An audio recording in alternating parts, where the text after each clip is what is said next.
Hallo, dis Maurits en van Heerden van Ope Woord Bediening. Ek en my vrou Marinda bied vir u aan soos wat dit na ons toe kom. Ek wil net vir u sê dat die skrif aanhalings en die gedeeltes wat ons lees hier kom verkieslik uit die 1933-53 Afrikaanse vertaling. En ek verwys heel dikwels na die King James vertalings met die Strongs verwysingsnommers by.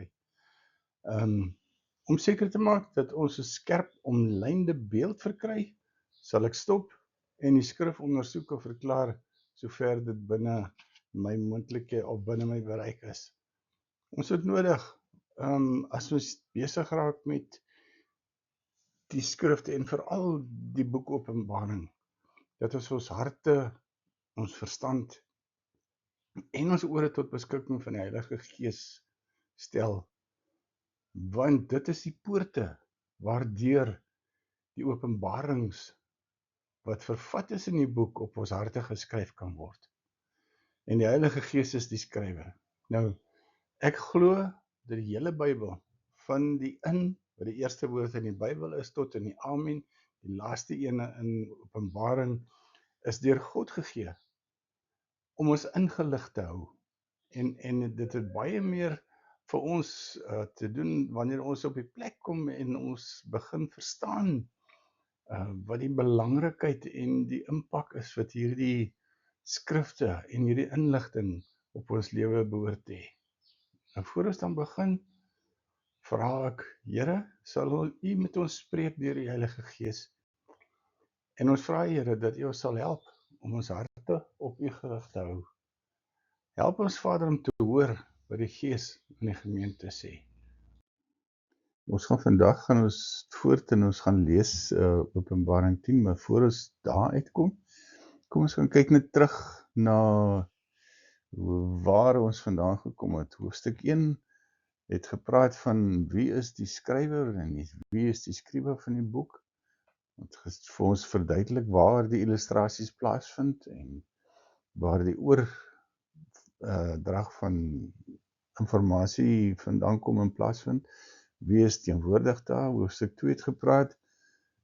En die eerste 4 gemeentelike briewe wat God deur Jesus Christus aan die gemeentes gestuur het, opgeneem. Hoofstuk 3 is 'n rekord van die laaste 3 boodskappe aan die 7 gemeentes.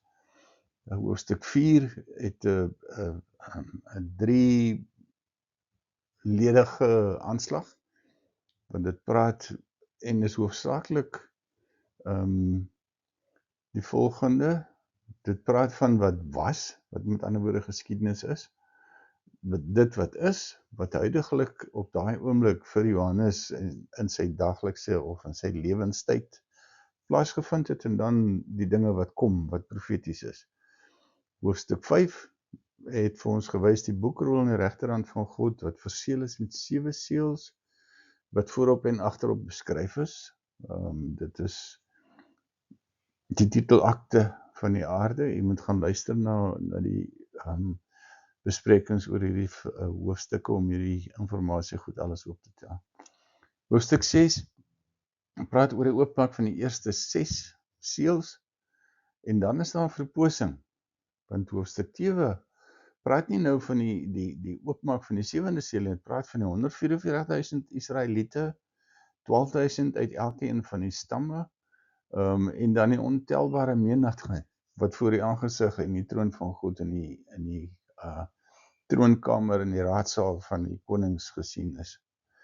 Hoofstuk 8 praat van die opening van die 7de seel, dit praat van die goue wierookbak en die blaas van die eerste 4 van 7 basuine. Nou hierdie eerste 4 basuine se invloed en oordeel is op die aarde, met ander woorde die aarde wat die lewensmiddele voorsien aan die mense. Dis die aarde waar ons op leef in die omgewing met die gras en die diere en die see en al hierdie dinge wat gebeur met die eerste 4 basuine, vind die oordeele plaas in hierdie area. In hoofstuk 9 is vir Basyne nommer 5 tot 7 en dis die eerste oordeele op die aarde wat direk fokus op die wêreldbevolking. So hier's 'n klemverskywing wat plaasvind van hoofstuk 8 na hoofstuk 9. By implikasie sê dit vir my die volgende: dat die eerste 4 seels gaan oor die omgewing en hulle moet dus met ander woorde vir ons illustreer dat God nie onmiddellik wil ingaan en dat hy nie onmiddellik die mens wil vernietig nie, maar dat hy die mens wil waarsku. Dus hierdie eerste 4 basyne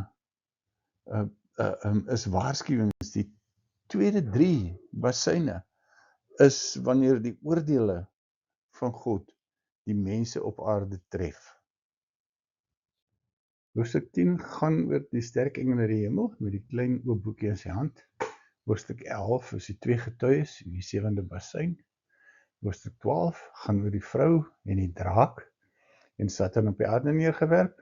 Hoofstuk 13, die eerste dier uit die see en die tweede dier uit die aarde. Hoofstuk 14, die lam en die 144.000, die boodskappe van die 3 engele in die lug en die afgoed van die aarde. Hoofstuk 15 gaan oor die 7 engele met die 7 laaste blaa. Ons moet daarop let dat hulle kom uit die tempel in die hemel en een van die lewende wesens voor die troon gee aan hulle bakke met die 7 laaste blaa. In hoofstuk 16 gaan in detail oor die 7 bakke met die 7 laaste blaa en dan die 7de bak wat vir my persoonlik die bak van verskrikking genoem behoort te word. Hoofstuk 17 gaan oor die groot hoer op die skarlakenrooi dier. Hoofstuk 18 die oordeel oor en die val van Babel. En dan nou voort te gaan met hoofstuk 19. Op skrifgie is die jubeling in die hemel. Openbaring 19 vers 1 sê: na hierdie dinge het ek iets soos 'n groot stem van 'n groot menigte in die hemel gehoor wat sê: Halleluja, die heil en die heerlikheid en die eer en die krag van die Here ons God, want sy oordeele is waaragtig en regverdig, want uit die groot hoer geoordeel wat die aarde met haar hoerery verderf het, en hy het die bloed van sy diensknegte op haar gewreek. En vir die tweede maal het hulle gesê: Halleluja, en haar rook, dit is nou die groot hoer wat geoordeel is, gaan op tot in alle ewigheid.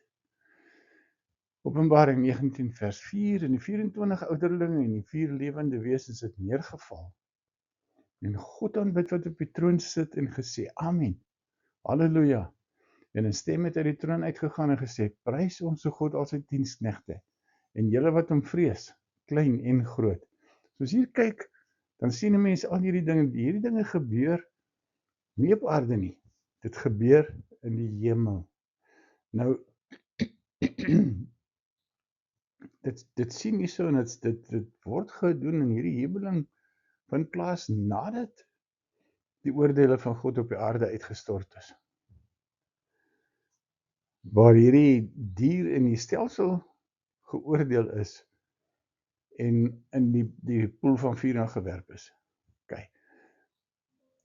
En 'n groot stem het uit die troon uitgegaan en gesê: Prys ons God al sy diensknegte en julle wat hom vrees, klein en groot. Die volgende gedeelte 19 vers 6 praat van die bruiloft van die lam en ek het iets gehoor soos 'n stem van 'n groot menigte en soos die geluid van baie waters en soos die geluid van sterk donderslae wat sê halleluja, want die Here God die Almagtige het die koningskap aanvaar. Laat ons bly wees en ons verheug en in hom die heerlikheid gee, want die bruiloft van die lam het gekom en sy vrou het haar gereed gemaak. En aan haar is gegee om bekleed te wees met rein en blink fyn linne. Want die fyn linne is die regverdige dade van die heiliges. Toe sê hy vir my: skryf, salig is hy die wat genooi is na die bruilofsmaal van die lam. En hy sê vir my, dit is die waaragtige woorde van God. En ek het voor sy voete neergeval om hom te aanbid. Maar hy het vir my gesê, moenie, ek is 'n medediensknegt van jou en jou broers, wat die getuienis van Jesus het. Aanbid God.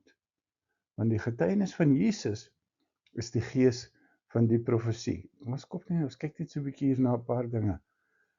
Hier is twee groepe wat 'n mens sien hierso. 'n Groot menigte wat in die hemel staan en in 'n jubeling sê halleluja, prys die Here. En die tweede ding wat gebeur, hier's 'n tweede groep wat hy beskryf vers 6. Ja, hulle so iets wat anders is. Die ander ouens staan daarso. En hulle sê dankie Here, u oordeele was regverdig en geregtig. En die geregtigheid werk. In die tweede plekkie sê, hier staan hulle sê met sterk, hulle geluide wat hulle uiter, wat sê, halleluja, wat die Here God die Almagtige die koningskap aanvaar. Dit kom uit in sterk donderslae. Dan laat ons bly wees en ons verheug en in hom die heerlikheid gee. Aan die woorde, God is die een wat beheer is. Hy is die een wat die uiteindelike koningskap aanvaar. Want die bruilof van die lam het gekom en sy vrou het haar gereed gemaak. Nou luister mooi.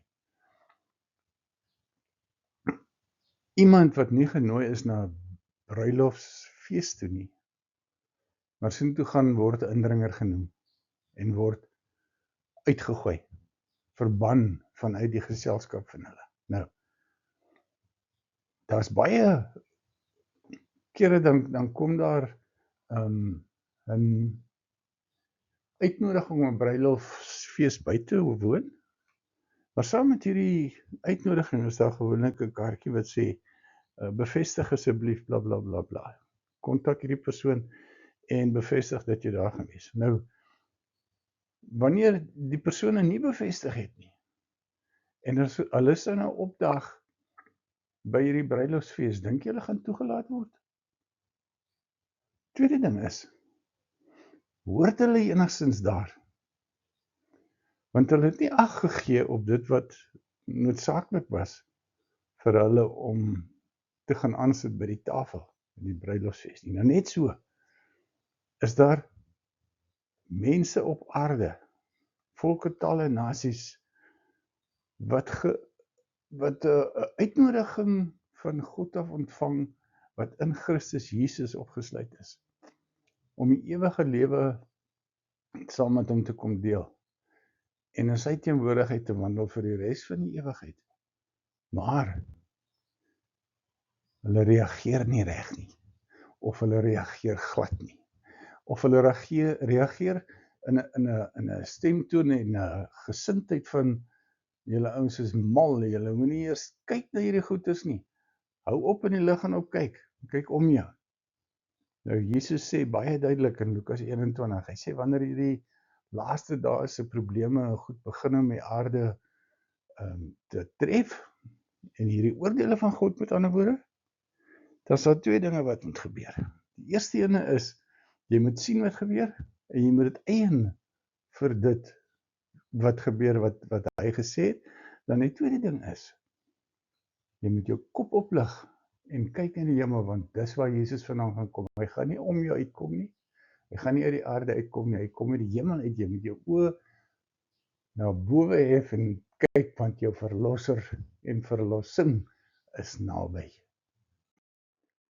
Openbaring 19 vers 11, ek het die hemel geopend gesien, daar was 'n wit perd. Hy wat daarop sit word genoem getrou en waaragtig, en hy oordeel en voer oorlog en geregtigheid.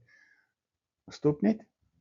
Kyk, hier is die tweede wit perd met 'n ruiter op wat nou in Openbaring voorkom. Die eerste ene was een van die 4 perdes. Die witte, die rooie, die swarte en die vale. Maar die ruiter van die eerste witte is nie dieselfde as die ruiter van hierdie wit perd nie. Kyk, jy moet let daarop. So moenie laat ons die twee verwarring nie. Dis twee verskillende ruiters wat hier plaasvind. Die Bybel sê in vers 12, en sy oë was soos 'n vuurvlam, en op sy hoof was baie krone, en hy het 'n naam wat geskryf is wat niemand ken nie behalwe hy self. En hy was bekleed met 'n kleed wat in bloed gedoop was. En sy naam is die woord van God. Kom ons hou net daar 'n bietjie stil. Johannes in sy aanhef sê, in die begin was die woord. En die woord was by God. En die woord was God. Dit beteken, wanneer ons hierso kyk, is dit dieselfde woord van God wat Johannes beskryf in die evangelie van Johannes. En hierdie een, want al twee word genoem die woord van God. Nou wil ek die volgende aan hier stel. Die woord van God is nie sommer net leefwoorde nie. Die woord van God, wanneer hy vrygestel word, en ek sê hy spesifiek omdat die woord van God verpersoonlik is in Christus Jesus. En toe hierdie woord vrygestel is, die oomblik wanneer die woord uit die mond van God uitgaan, so dit bevat daai woord en die geluide van die woord, bevat al die krag van God en God se vermoë om dit wat hy sê tot stand te bring. Dis opgesluit in die woord. En wanneer die woord dan vrygestel word, beteken dit God is besig om sy krag vry te stel. Dis hoekom hy is bekleed met 'n kleed wat in bloed gedoop was. Ons weet Jesus Christus is die enigste een met 'n kleed aangehad het, dat hy in bloed gedoop was, terwille nie van homself nie, maar terwille van hulle wat deur hom as die weg, die waarheid en die lewe tot God teruggaan. OK, vers 14. En die leers van die hemel het hom gevolg op wit perde, bekleed met wit en rein fyn linne. Kyk nou mooi na hierdie vers 14. Hierdie is nou dieselfde ouens wat hiervan gepraat word in vers 19 vers 1, daai mense wat beskryf word, want hulle was ook bekleed met rein fyn linne wat wit is. Kyk. En uit sy mond, vers 15, gaan daar 'n skerp swaard om die nasies mee te slaan. En hy sal hulle met 'n ysterstaf regeer. En hy trap op die parskuip van die wyn van die grimmigheid en van die toorn van God die Almagtige. En hy dra op sy kleed en op sy heup die naam wat geskrywe is, die koning van die konings en die Here van die Here. Luister baie mooi, hierso is 'n pragtige dingetjie opgesluit in vers 16. Hy dra op sy kleed is daar 'n naam en op sy heup is daar 'n naam. Op die een staan koning van die konings en op die ander een Here van die Here. En ek het een engel vers 17 sien staan in die son. En hy het met 'n groot stem uitgeroep vir al die voëls. Uitgeroep en vir al die voëls gesê wat in die middel van die lug vlieg. Kom hierheen. Versamel julle tot die maaltyd van die grote God, sodat julle kan eet die vlees van konings, die vlees van owerstes oor 1000, die vlees van sterkes, die vlees van perde, en die wat daarop sit, en die vlees van almal, vry mense, sowel as slawe, klein, sowel as groot, en ek het die dier en die konings van die aarde en hulle leers versameld gesien om oorlog te voer teen hom wat op die perd sit en teen sy leer. Jy moet kyk, hierdie is 'n geweldige gedeelte en doen tog navorsing en vind uit wie is hierdie konings. Dit sê al hierdie ouens wat ek en jy as gewone mense beskou as die konings of die leiers oor 1000, die ouens wat sterk is, almal slawe sowel as vry mense, klein sowel as groot. En die konings van die aarde, hierdie en hulle leers, het hulle versamel om oorlog te voer teen hom wat op die perd sit en teen die leer van hom wat op die perd sit. Vers 20, nou praat dit steeds oor die ruiter op die wit perd en die dier is gevange geneem. En saam met hom die valse profeet, wat die tekens en die teenwoordigheid van die dier gedoen het, waarmee hy hulle verlei het wat die merk van die dier ontvang en sy beeld aanbid. Lewend is die twee gewerp in die vuurpoel wat met swavel brand. En die ander is gedood met die swaard wat uit die mond gaan van hom wat op die perd sit. En al die voëls is versadig van hulle vlees. Kyk mooi na hierdie ding. Hierso is twee persone, die twee eerste inwoners van hierdie verskrikking, die poel van vuur wat met swavel brand, was die dier, of met ander woorde die antichrist, en saam met hom die valse profeet wat die tekens gedoen het in die teenwoordigheid van die antichrist. En kyk baie mooi, hy verlei hulle en mislei hulle sodat hulle die merk van die dier ontvang, sy beeld aanbid. Lewend is die twee in die vuurpoel met swavel, wat met swavelbrand gegooi. En die ander is gedood met die swaard wat uit die mond gaan van hom wat op die perd sit, en al die voëls is versadig van hulle vlees. Daar kom 'n konflik en 'n oorlog van so geweldige omvang, soos wat ons nog nooit gesien het, so bonatuurlik kragtig, soos wat ons nog nooit kon bedink of besin het eers nie.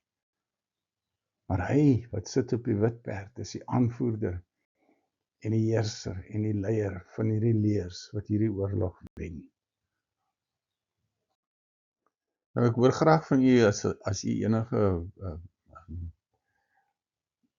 kritiek, opbouende kritiek asseblief oor hierdie spesifieke skrifgedeelte het, of as dit die informasie en openbaring het wat God u gegee het, wat die Here vir u gegee het, om toe te voeg tot dit wat hier opgeteken is.